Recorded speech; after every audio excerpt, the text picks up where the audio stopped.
These cars were largely hand assembled. So there can be a variable between this and this.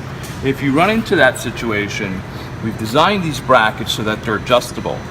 So if they're not going down far enough, you can take a little needle nose plier and kind of tweak this up and bend the angles so that you can get a more customized position for the window. The window basically goes in exactly like the factory one does, and then you're just going to snap it in. Okay, and that's what's going to give you your seal. Okay, and you want to check that. If you have gaps here in this area, you'll know that you'll have to kind of just tweak your little mounting tabs up a little bit, just so that you can gain a nice even seal. It's going to come with a cool little new thumb screw like that. Just going to basically locate your hole,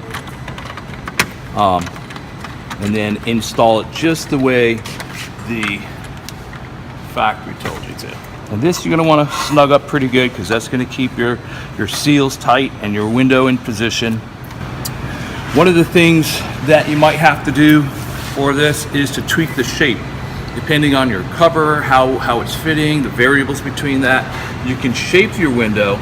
This is a 16 gauge metal frame here, so it'll take a shape. If you need to kind of tweak this shape out, just so that you can get a nice seal in the front, which is the most critical one, and the top and the bottom, you'll kind of like just take a look at that and kind of shape it so that when you close your door, you're going to get a nice snug seal all the way around.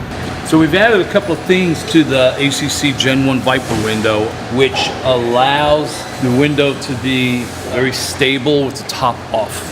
We noticed that when the top is off, if you're going down the road and we didn't have any stabilization here, that the window would flutter a little. So what we've done is to create a clamp up here, and it's designed to hug the window post. And once this is closed, this becomes very stable and it's locked into the post, whether the top's on it or not. This is going to provide a nice stable window and seal.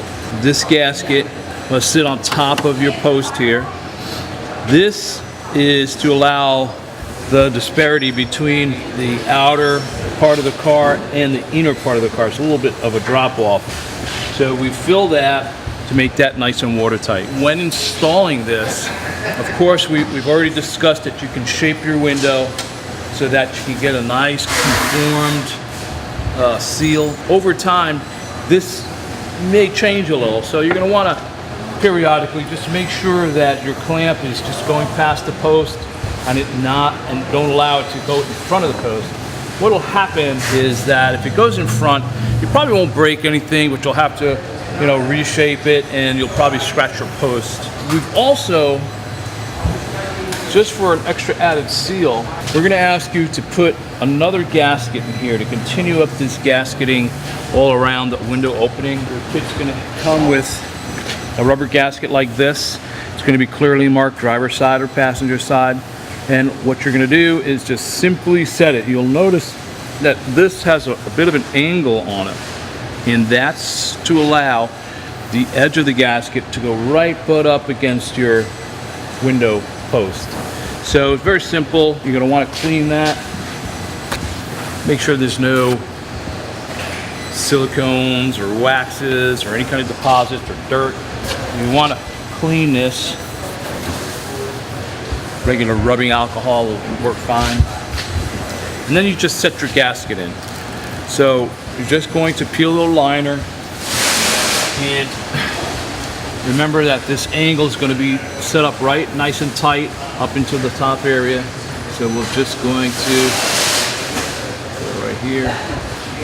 And then once this is on, you should barely even know that it exists there. But it will do an excellent job of sealing the window to the car. So once that's in, and you've checked you're able to close, and you're going to do that on both sides, and that gives you a nice 100% watertight seal.